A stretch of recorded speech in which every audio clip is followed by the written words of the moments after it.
পাউরুটি ছিঁড়ে দিতে হবে, তারপরে রসুন, আদার গুঁড়া,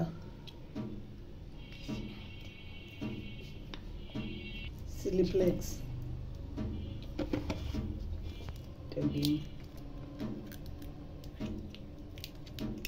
লবণ, হোয়াইট পেপার আর ব্ল্যাক পেপার।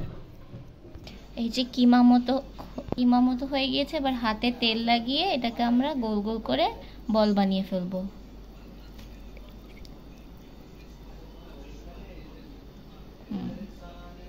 আমাদের সবগুলা বল রেডি করা হয়ে গিয়েছে। এবার আমরা এগুলোকে গরম পানির মধ্যে দিয়ে দিব।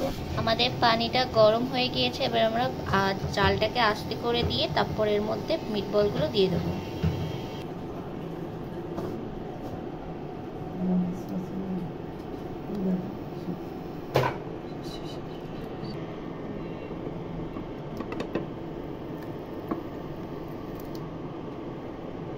এখন সব মিট বলগুলো ডুবে আছে। যখন এগুলো সিদ্ধ হয়ে যাবে তখন এগুলো নিজে নিজেই ভেসে উঠবে।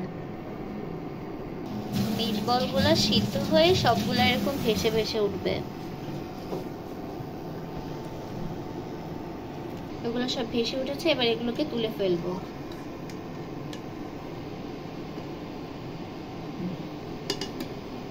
এগুলোকে সব তুলে ফেলবো। দিয়েছি। এবার এর মধ্যে একটু তেল দিব, সামান্য পরিমাণ। বলগুলো এবার হালকা ফ্রাই করে নেব। খুব বেশি একটা ফ্রাই করা লাগবে না, কারণ এগুলো তো আমরা আগেই সিদ্ধ করে নিয়েছিলাম। আমাদের মিট বলগুলো ফ্রাই হয়ে গিয়েছে। এবার আমরা এগুলোকে নামিয়ে ফেলবো।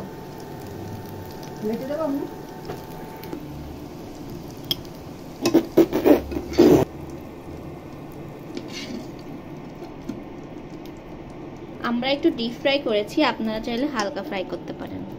এই যে আমাদের মিট বল রেডি।